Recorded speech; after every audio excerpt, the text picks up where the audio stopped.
Boshladi. Ana shuni hozir yasaymiz birga. Birinchi rasmini olib olish kerak. Rasmini. Rasmini bittada yuklab olsa bo'ladi, to'g'rimi? Bitta mana uni bossam hammasi belgilandimi? Maket to'liq belgilandi, to'g'rimi? Keyin nima qilamiz? Sichqoncha o'yin tugmasini bosamiz. Plugins degan joyi bor.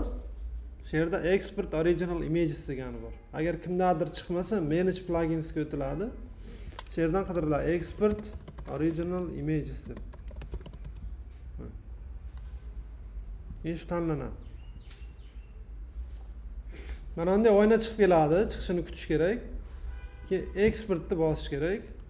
Hamma rasmni yuklab oladi. Hammasini yuklang. Mana yukla. Faqat mana bular yuklamaydi, mana buni yuklamaydi. Mana bular yuklamaydi. Bular ikonka bilan qo'yilgan. Bu logoni ham yuklamaydi. Mana buni ham yuklamaydi. Bu ham ikonka bilan qo'yilgan. Buni yo yuklab chiqish kerak. Mana uni endi yuklab olamiz, iloji yo'q. Mana ular ikonka qo'ysa ham bo'ladi, xolisdan yuklab olsalar ham bo'ladi. Yuklab olaman, bu logoni yuklab olish kerak. Tiniq bo'lishi uchun PNG emas, SVG formatga o'tkazib, keyin yuklash kerak. Yuklandi. Xo'p. Boshqa rasm yo'q menimcha. Mana shu ikonkalar borda. Agar xohlasak buni ham rasm qilib nima qilib olishimiz kerak? Yuklab olishimiz kerak bittalab. Ikonka qilsa lekin osonroq bo'ladi. Ikonka qilamiz. Rasmlar hammasi olindi. Endi mana bu papkani nomini o'zgartiraman. Indi deb nom qo'yaman. Ichidan images degan papka ochaman. Rasmlar uchun. Logoni tashlab olaman birinchi. Logo tushdi. Keyin yuklagan rasmlarim mana papka bo'lib yuklanganini zipni ochaman, ichidan hammasini kopiya qilaman. Bu yoqqa tashlayman. Tushdi. Mana. Rasmlar tayyor. Endi kod yozsak bo'ladi. Xo'p, endi qayerga bitta narsaga to'xtalsak. Mana bu yerda accounts degan bo'lim bor VS Code'da, bosaman. Xo'p, sign in to sync settings, ya'ni nastroykalarni nima qilish uchun, to'g'rilash uchun sign in kir deyapti. Menda mana GitHub account chiqib kelyapti. Bu boshqani GitHub accounti. Boshqa GitHub accountdan kirish. Mana o'zimning GitHub accountim. Sign in. Xo'p. Отпечаткам so'rayapti. Отпечаткам ulab qo'yganim uchun so'rayapti. Xo'p. Ulab qo'yish kerakmi? Ulab qo'ysa bo'ladi. Hozir mana kiryapti accountimga. Kirdi. Mana Chingiz Pro deb chiqdi. GitHub accountimda VS Code ga nima qildim hozir? Uladim, tushunyapsizlarmi? Uladim. Kimda ulanmagan bo'lsa ulab qo'yish kerak. Uladim. Xo'p. Demak, nima uchun ulab qo'ydim? Endi bemalol GitHub bilan nima qilsam bo'ladi? Muammosiz ishlasam bo'ladi. Xo'p. Yaxshi. Endi ishlab boshlaymiz.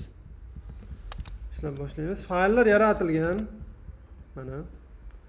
Birdan GitHub bilan ishlab ketish kerak. Qanday qilib? Mana bu yerda mana bu bo'lim bor. Source control degan. Bosaman.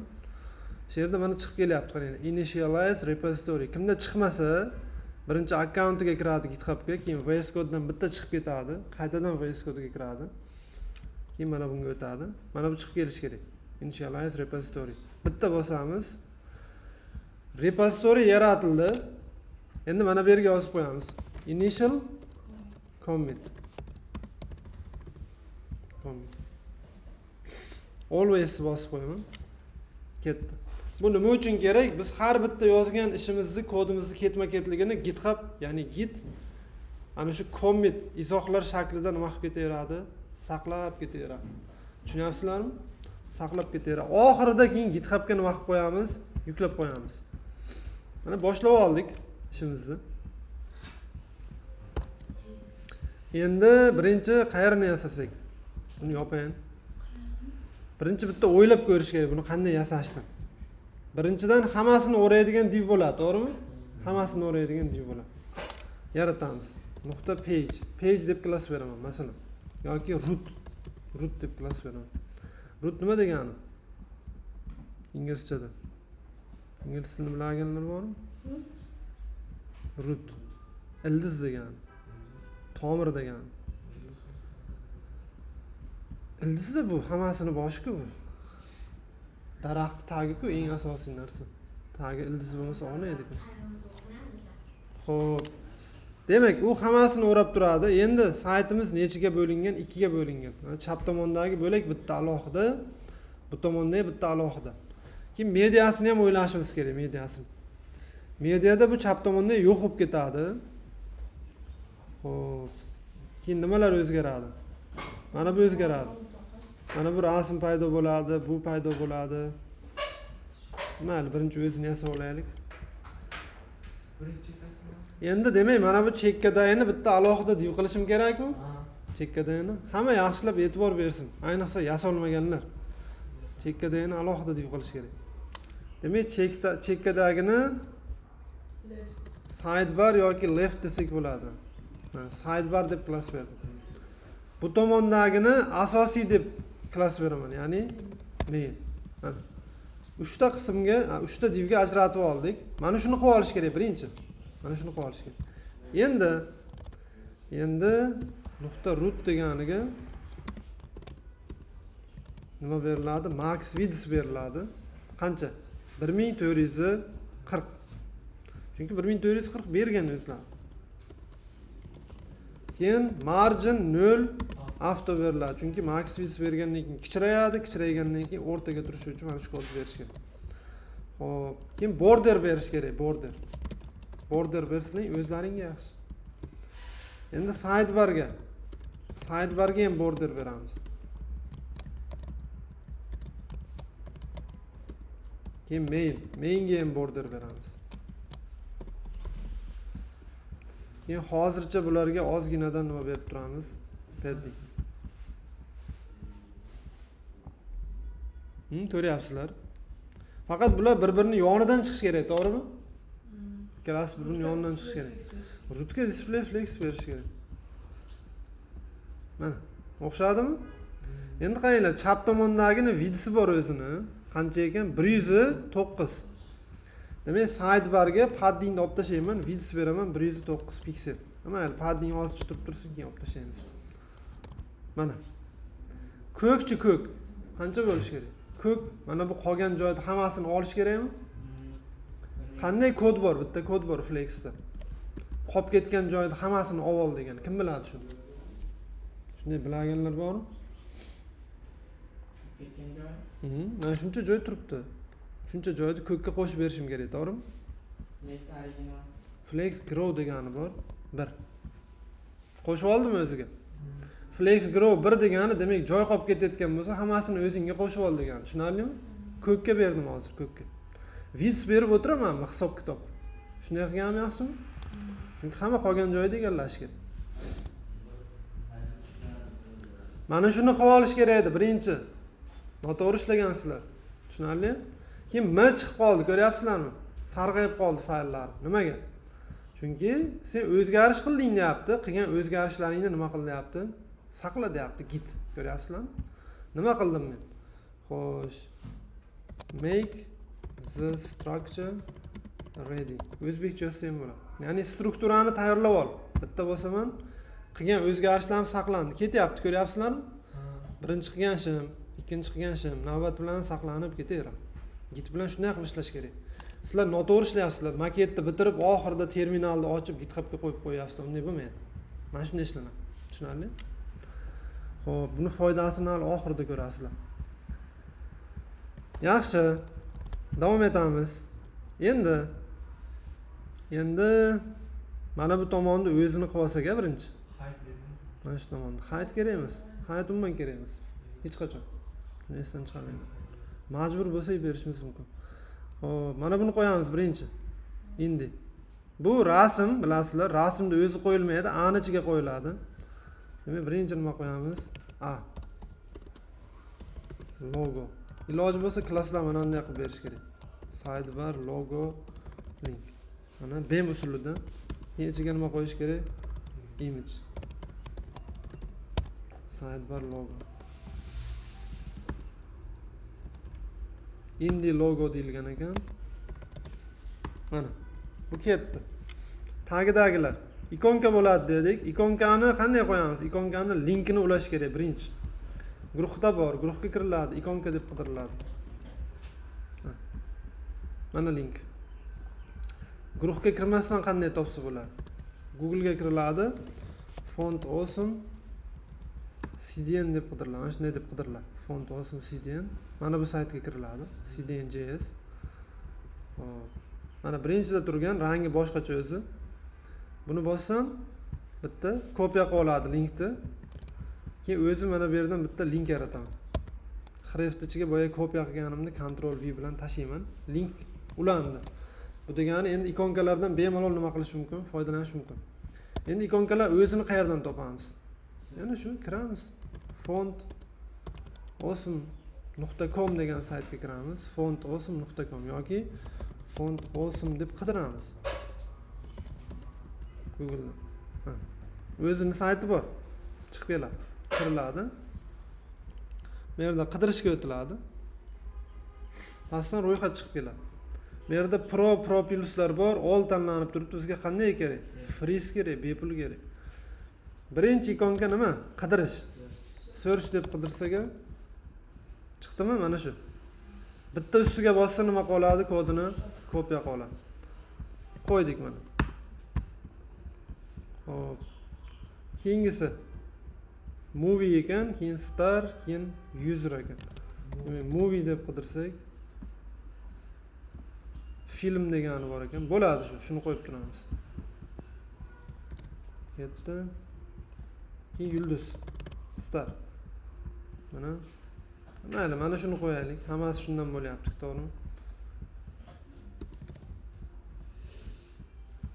Keyingisi user desa chiqadi. User.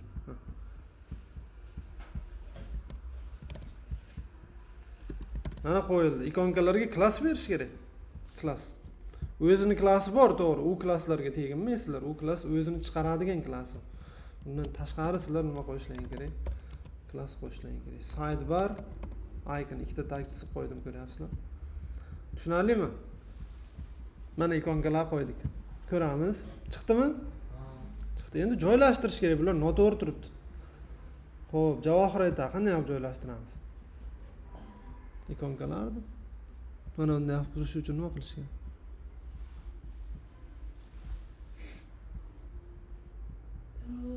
Display block. Yo'q, kim aytadi? Yuzlashga Yo'q. Flex direction bilan Flex direction bilan to'g'rilash kerak, to'g'ri. Demak, mana bu ikonkalarni mana shu o'rab turibdi. Mana shunga display flex berib, flex direction column berish kerak. Tap joylashadi, to'g'ri? Mana noto'g'ri qilgansizlar. Qarab o'tirish kerak shuning uchun. Grid bilan qilish vaqti bekorga ketib qoladi. Oson yo'li columnda mana. Tap joylashtirib beradi. Align items bersa o'rtaga o'tadi, gap bersa orasi ochiladi, to'g'rimi? Vaqt tejaladi. Ham oson yo'li shuda. Orasida qancha joy bor ekan? 26 deb ko'rsatyapti.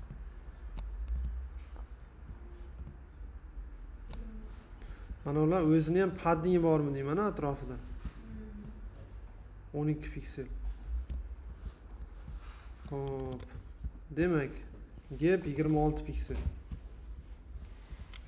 Mana. Endi ikonkaga padding beramizmi degan savol tug'iladi.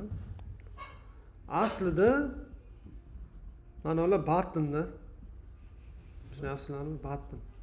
Chunki masalan buni bosganda qidirish chiqish kerakmi?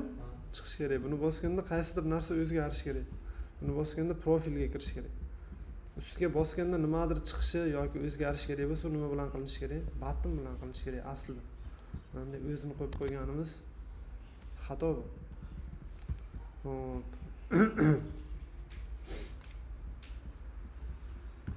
Buttonga o'raymiz.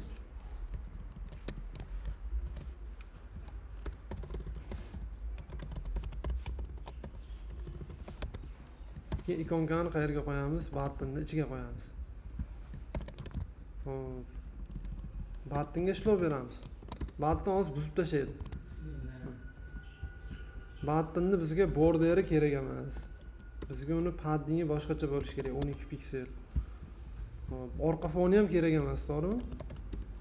Background color transfer. Endi o'xshadimi? Mana shunday. Font size'dan berish kerak. Keyin bitta narsani ko'raylik-da, mana bu katta bo'lib ketmadimi? 109 bo'lib turibdi. Font size ham berish kerak a. Yo'q, katta bo'lgani yo'q. Font size berishimiz kerak. 18 bersak bo'ladi. Orqa fonini o'zgartirish kerak. Orqa foni mana qop-qoramiz, qoraga yaqin ekan. Men chap tomondagiga background color beramiz. Mana rangini kopiya qilib oldim. Mana yozuvlar oq bo'lishi kerak, demak color beramiz. O'xshamayapti. Color white'ni buttonga berishimiz kerak. O'xshaydi. O'xshadimi? Tugadimi chap tomon? Bo'l, chap tomon tugatdik. Mana bu yerga yozib qo'yish kerak. Izoh. Finish sidebar. Ketdi. Ishimiz bitdi, to'g'rimi? Chap tomonni tugatib saqlab qo'ydik. Mana buni ko'ryapsizlar, ko'payib ketyapti asta-asta.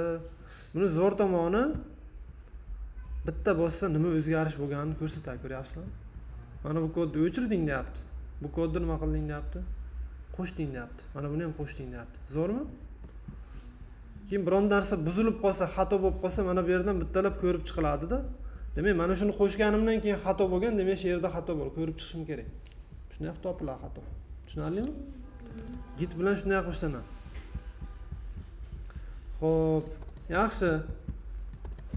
Chap tomonni tugatdik. O'ng tomonga o'tamiz endi. O'ng tomonga o'tamiz. Xo'p, o'ng tomonni main degandik. Mana main ichida hech narsa yo'q hali, endi qo'yamiz. O'ng tomonni ichida mana buni o'zi bitta div bo'ladi, to'g'rimi? Bitta div. Main top desak bo'ladi, to'g'rimi? Yoki main home yoki prosta home desak ham bo'ladi.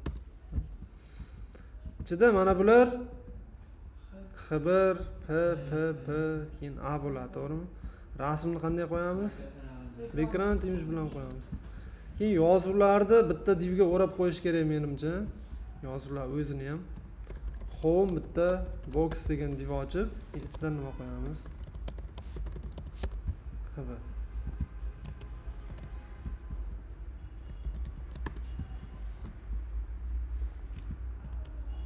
Keyin tagidan P qo'yamiz.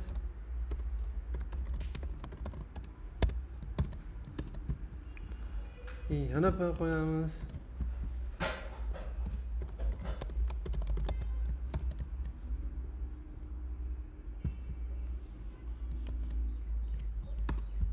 Keyin yana P qo'yamiz.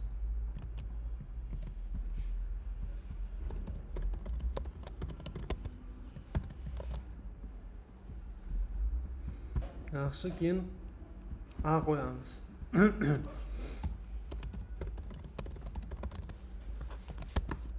Endi ichiga ikonga qo'yishim kerak. Solid play. Ikonkaning nomi adashmasam shunday. Keyin watch now deb qo'yishim kerak. Chiqdimi? Xo'p. Endi mana shu home'ga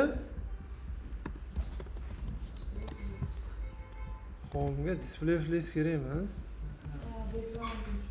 Background image beramiz. Keyin padding bor mana 26 ga 46 ekan. Demak, home'ga padding beraman 26 ga 46. Background image beraman. Qaysi rasm ekan bu? Mana shu bo'lsa kerak a. Keyin background position center beriladi, background size cover beriladi. Chiqdimi? Xo'p, endi kimdirlar aytadi, height berish kerak deb. Yo'q, height berilmaydi. Color bersak. Mana buni ko'ryapsizlar. Buni eni qancha deb ko'rsatyapti bizga? 386. Men mana divni bekorga yaratganim yo'q. Ichkarida divni. Mana shu home boxga max width beraman 386 piksel. Width berayotganim yo'q, ko'ryapsizlarmi? Max width nimaga? Kichkina ekranda muammo bo'lmasligi uchun beryapman. Line height berib qo'yaylik. Endi mana ularga margin button berib chiqiladi-da. Shunda orasi ochiladi, shunda qutini ham bo'yi nima bo'ladi? Balandlashadi. Hech qanday height berish shart emas, tushunarli? Mana bu kattalashtiriladi. Mana bu yer nima ochilib qolyapti?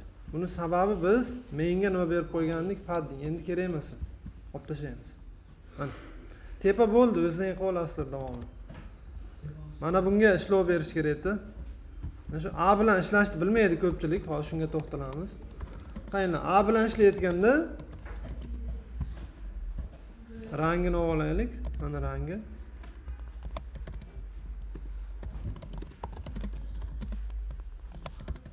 Mana padding beramiz, hozir xatolik bo'lar ko'rasizlar. O'zi padding qancha ekan? Shunday. Paddingi 9 ga, demak 10 ga 19 ekanda. Hozir ko'rasizlar, xato bo'ladi mana. Ustiga chiqib ketadi. Xo'p. Display inline blok bermasa shunday ishlaydi, A degan. Span ham shunday ishlaydi. To'g'ri ishlashini xohlasalaring nima berishlaring kerak? Display inline block. Chunki inline element ha. Buni border radius qancha ekan? 40 ekan border radius.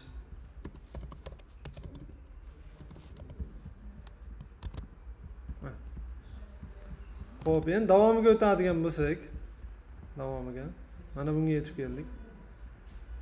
Bu yerdan ko'ryapsizlar, shu boshqacha rang boshlanyaptimi?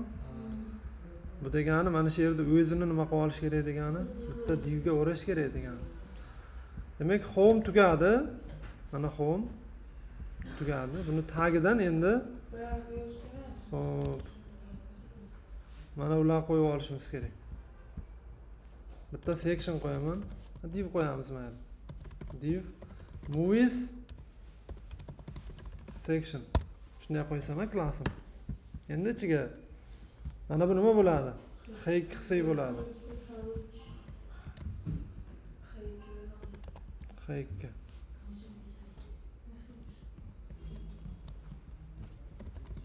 Movies section title.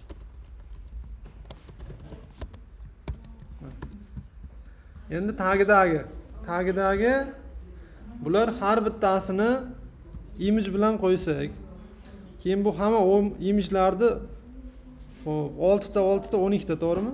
12 tani bitta divga o'rashimiz kerak. 12 tani. Posters degan div ochaman, ichiga keyin nima qo'yaman? Poster deb klass berib image qo'yaman. Image qo'yaman.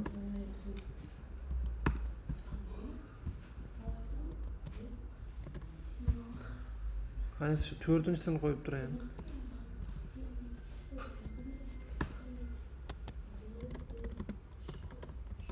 Hammasiga bittani qo'yib turaman hozircha. 2 3 4 5 6. 12 ta bo'ldimi? Mana chiqdi. Kattalashgani yo'q, o'zi original o'lchami shu. Sizlar rasmni noto'g'ri olgansizlar. Sizlar rasmni mana bunday qilib yuklab olgansizlar. Bunday qilib yuklanmaydi. Rasm mana bunday qilib yuklanadi. Plugins, export original images, export bilan yuklanadi. Xato yuklagansizlar rasm.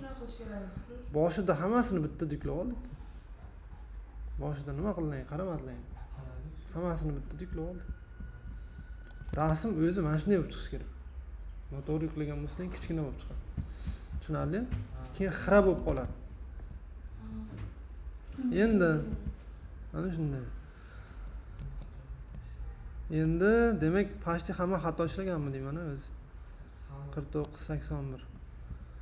Padding demak tepa pastda 81, ikkita yonboshda necha ekan? 49 ekan. Demak mana unga padding 81 ga 49 beriladi. Buni orqa fonni o'zgartirishim kerak. Orqa foni rangini ko'rib bo'lmayapti aynan. Nima qilamiz bu holatda aytaymi? Xo'p. Mana bu yerda Figma'ning belgisi bor tepada. Shuni bosamiz. Shu yerda actions degani bor. Bosamiz. Shu yerga yozamiz. Pick deb inglizchada pick.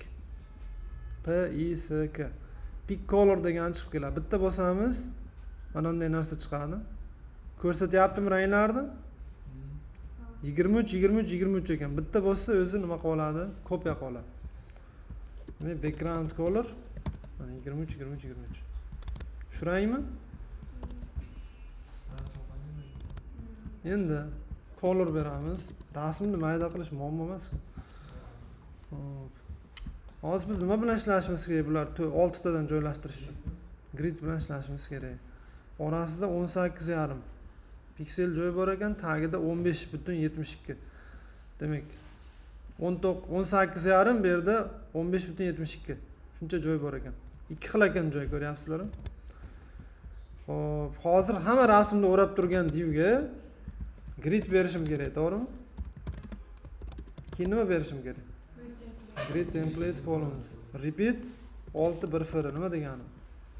6 ta tursin degani. Joylashdimi? O'zi kichiraydimi rasm? O'zi kichirayishi uchun mana bu koddan bo'lish kerak lekin. Image max width 6%. Shu kod qolib ketgan ba'zilarda. Yulduzcha bo'lish kerak. Mana shu kod qolib ketsa muammo bo'ladi, ishlamaydi. Bu kod o'zi boshidan bor edi menda. Kimdadir bo'lmasa buni nima qilish kerak? Yozish kerak. CSS boshiga, tushunarli? Mana bu kodni ham yozish kerak. Bunisini ham yozish kerak. Endi orasini ochamiz. Gap ikki xil bersa bo'ladi. Demak, bittasi 18,5, bittasi 15,72. 18 5 piksel, 15,72 piksel masalan. O'xshadimi?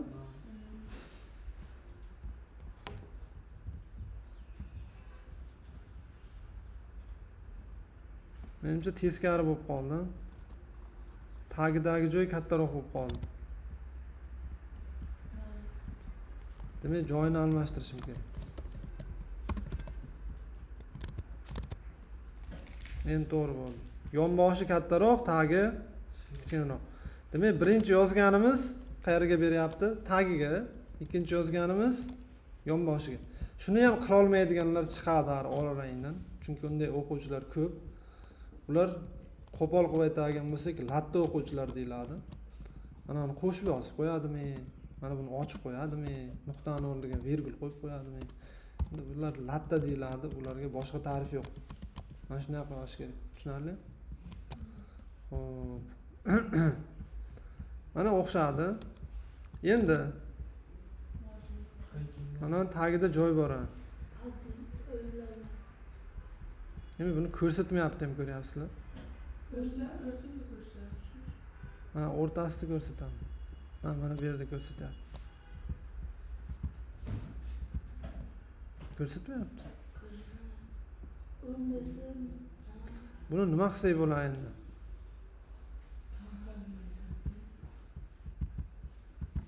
Rasmni bosib ko'rsatmaymiz. Rasmni bosib bunday qilib ko'rsak, baribir ko'rsatmayapti. Qo'shib yaratgan ekanda. Dizaynerning xatosi bu. Dizaynerning xatosi.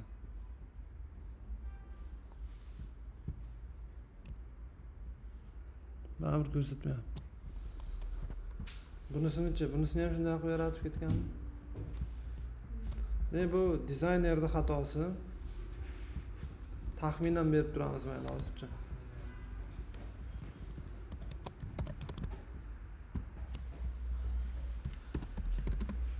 Margin bottom beraman 20 piksel. 30 piksel bersam bo'ladi menimcha. Bu ham kam ekan. 40.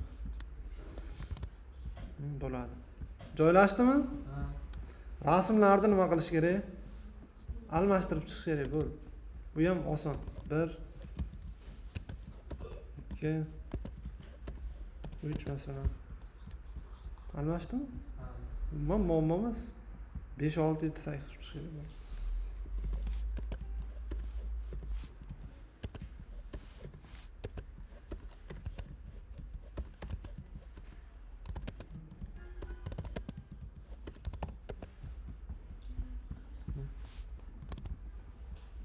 Faqat boshqacha ekanda o'rni mayli.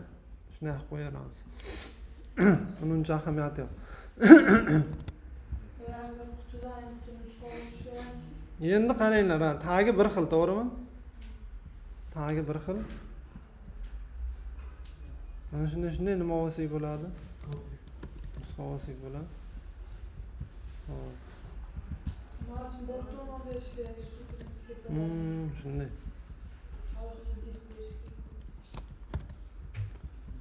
Shunday qilamiz.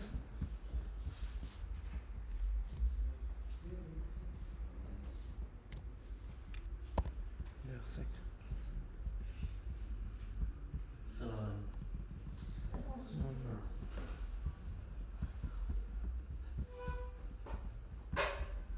Demak 13 dan boshlangan ekan. 20, 21, 22.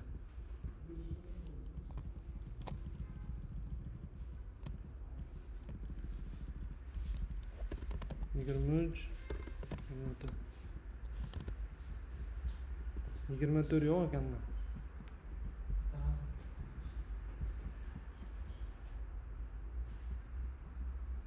Bittasi o'zi shunday ekan.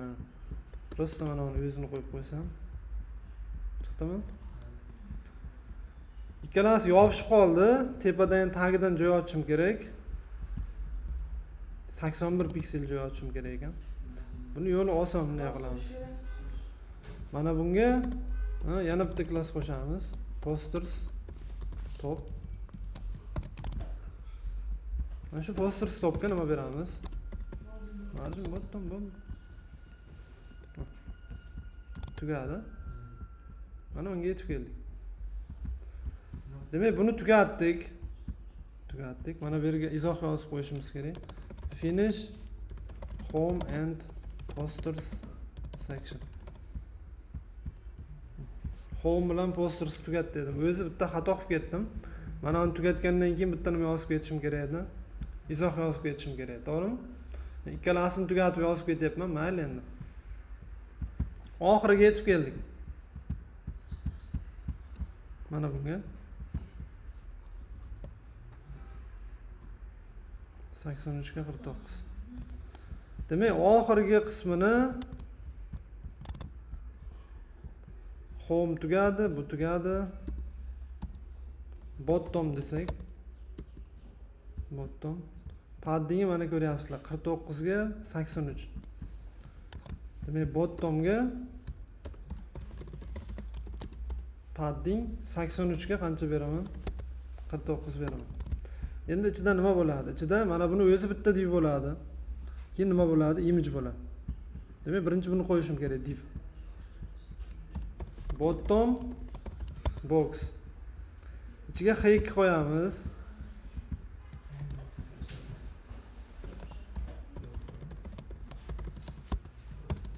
Mana p qo'yamiz.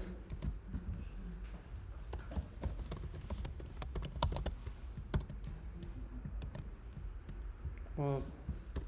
P'dan keyin buni oldin ham o'rgatgan edim, qanday qilish sizlarga.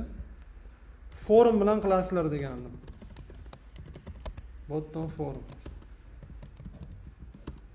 Input qo'yamiz.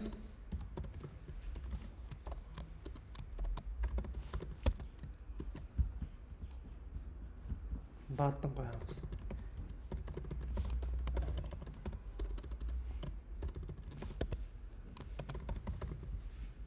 Type'ni search qilib qo'ysak, placeholder'ga your email. Type search emas, nima bo'lishi kerak ekan? Email. Mana shunday qilib qo'yiladi. Forum. Demak, hammasini nimaga o'radim? Bitta divga o'radim. Ko'ryapsizlar? Undan keyin bitta nima qo'yaman? Image qo'yaman.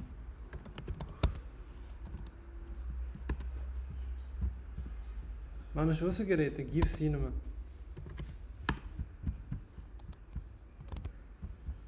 Chiqdi. Display flex.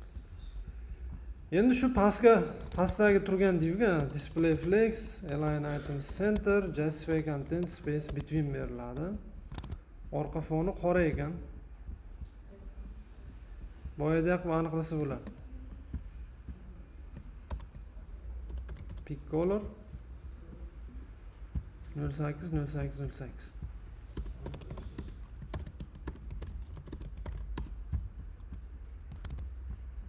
Mana rasm juda ham katta. Kichraytirish kerak. Rasmda enini 500 deb ko'rsatyapti.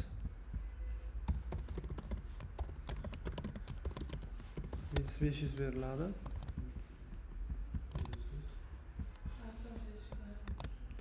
Yo'q. Hayt kerak emas. Men noto'g'ri klass berib ketganman, shuncha ishlamayapti. Mana. Kod ishlamayaptimi bilaveringlar, xato qilgansizlar. U hech qachon ishlamay qolmaydi. Xato qilgansizlar. Mana. Men chap tomonga ham vidis berish kerak ekan. Bu yerda vidis beraversa bo'ladi. Chunki flex bilan ishlayapmiz. Buni ko'rsatmayapti-ku vidisini. Ha, bu yoqda ko'rsatyapti. 562 deb ko'rsatyapti. Buni 517 deb ko'rsatyapti. G'alati. Mana shuni bersak bo'ladi, 517. Demak, pastdagi yozuvlar o'rab turgan divga, mana bottom boxga vidis beryapmiz qancha? 517 piksel. Mana. Endi savol tug'iladi, nima uchun max vidis bermayapmiz? Chunki biz bular o'rab turgan divga nima beryapmiz? Display flex. Display flex berayotgan bo'lsak, o'rab turgan divga max vidis ishlamaydi, vidis berasizlar. Tushunarli? Boya masalan tepadagiga mana bunga max vidis bergandim home boxga. Chunki mana bu home'ga men display flex berganim yo'q, to'g'rimi? Shuning uchun bunga max vidis berdim. Bu yerda bo'lsa bottomga display flex berganim uchun mana ikkalasiga nima beryapman? Vidis beryapman. Tushunarli? Mana padding noto'g'ri bo'ldi-da. Padding. Tepa pastda padding yo'q ekan. Demak men bottomga padding bergandim hamma tomondan. Faqat chap tomondan 49 piksel padding bersam yetadi menimcha. Endi to'g'ri bo'ldimi? Faqat chap tomondan berdim men. Xo'p. Demak mana maketimiz deyarli tugadi. Mayda-chuyda ishlari bor. Mediasi bor keyin hali. Mediasini endi hozir ulgurmas ekanmiz. Vaqtimiz kam qolyapti. Mediasini keyingi dars qilamiz. Hozir tugadi mana. Mana bunga ishlov berish kerak. Inputga. Inputga ishlov berish kerak. Hozir endi saqlash kerak mana qilingan o'zgarishlarni. Saqlayman. Nima deymiz? Finish bottom section, ya'ni oxirgi qism tugadi. Commit. Ana endi qaranglar. Bizda mana bu yerda izohlar yig'ildi, to'g'rimi? Yig'ilib turibdi. Buni zo'r tomoni boya aytganimdek bitta bo'lsa, mana nima o'zgarish qo'shilganini yoki qayerdir o'chirilganini nima qiladi? Ko'rsatadi. Ko'rsatyaptimi?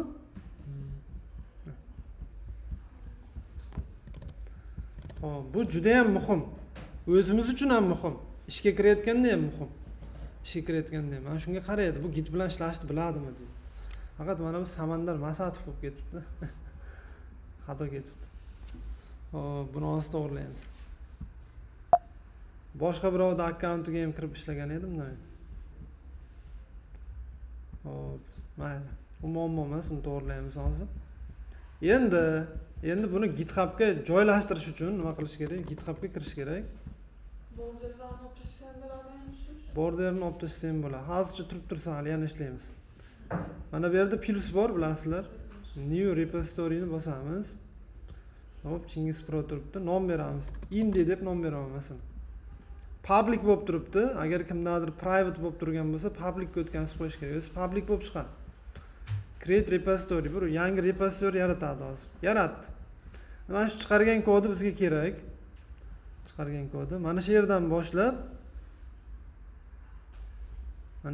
boshlab kopiya qilib olasizlar. Ya'ni git adddan boshlab maingacha. Tushunarli? Mana ikkalasi kerak emas. Kopiya qilasizlar. Terminalda ochasizlar. VS Code'da terminal, new terminal deysizlar, terminal ochiladi.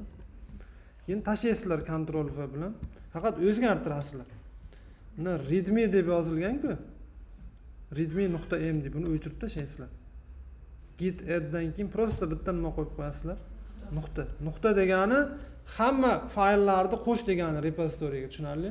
Buni o'zgartirish shart. Qolgan joyiga teginmaysizlar. Enterni bosasizlar. Ana endi xato beryapti. Xo'p, bu xato boyagi aytgan masalamdan bo'lyapti. Bu yoqda nima bo'lib qolgan? Samandar Masatov deb ko'rsatayotgan ekan. Ya'ni menda ikkita GitHub ulangani uchun mana shu muammo bo'lyapti. Endi buni qanday to'g'rilasa bo'ladi? Buni to'g'rilash uchun xo'sh, git config email and username. Mana shunday qidiramiz. Git config email and username deb. Mana shu buyruq kerak bizga. Git config global username. Tashlaymiz. Your name ni o'rniga men o'zimni GitHub'dagi ismimni kiritaman. Chingiz Pro. Endi xuddi shu buyruqni yana tepaga yurishni bossa chiqaradi, to'g'rimi? Tepaga yuragan strelkani klaviaturada. Xuddi shu yerda mana name ni o'rniga email deb yozaman. Chingiz Pro ni o'rniga emailimni yozaman. GitHub'ga ulangan emailimni. chingizpro@gmail.com.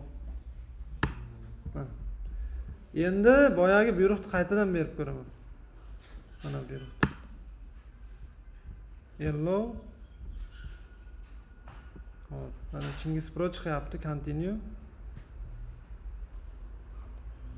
Open Visual Studio Code. Mana o'xshadi, 100% bo'ldi, 100% bo'ldi. Hammasi o'xshadi. Endi mana bunga kiramanda, boyagi GitHub'ga ochgandim-ku repozitoriy. Bitta yangilashni bosaman. Keldimi fayllar? Hamma fayl keldimi? Keldi. 5 ta commit bor deyapti. Bosaman. Men yozgan izohlar ko'rsatyaptimi? Ko'rsatyapti. Xo'p, endi settingsga o'taman. Pagesga o'taman. Branch degan joyda none tanlanib turibdi-ku. Shuni nimaga o'zgartiraman? Mainga. Keyin save deb bosaman. Saqlayman. Keyin mana bu yerda indi deb chiqib turibdi o'zi. Bitta bosaman, yana qaytadi boya joyga, qaytdi. Yana bu yerda settings bor. Bitta bosaman. Mana bu yerda use your GitHub pages website degani bor. Shuni belgilayman. Keyin save changes bo'lsin. Mana bu yerga nima chiqib keldi? Link. Bitta yangilayman. Bu hali ishlamaydi, chunki mana bu yerga e'tibor beringlar, sariq nuqta chiqib turibdi. Bu pending bo'lib turibdi. Ya'ni hali zagruzka bo'lyapti. Mana shu qachon yashil bo'lsa, keyin mana link nima qiladi? Ishlaydi. Qanchadir vaqtda yashil bo'ladi. Keyin sizga tashlaymiz. Keyin mana yashil bo'ldi, ptichka chiqdi. Kiraman. Ishlayaptimi? Keyin mana shu linkni menga tashlasalar, men ham kirib ko'ra olaman. Mana hozir gruppaga tashlab qo'yaman. Faqat hali bu chala bilasizlar. Buni mediasi yo'q. Yana darsi mediasini qilib ko'rsataman, hozir ulgurmadik. Lekin o'zini tugatdik.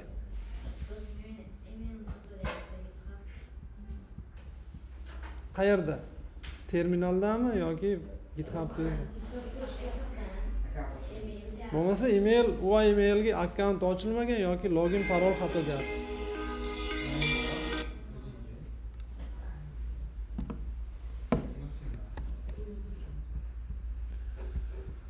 Xo'p, ko'ramiz uni. Hozir darsimizni tugatamiz.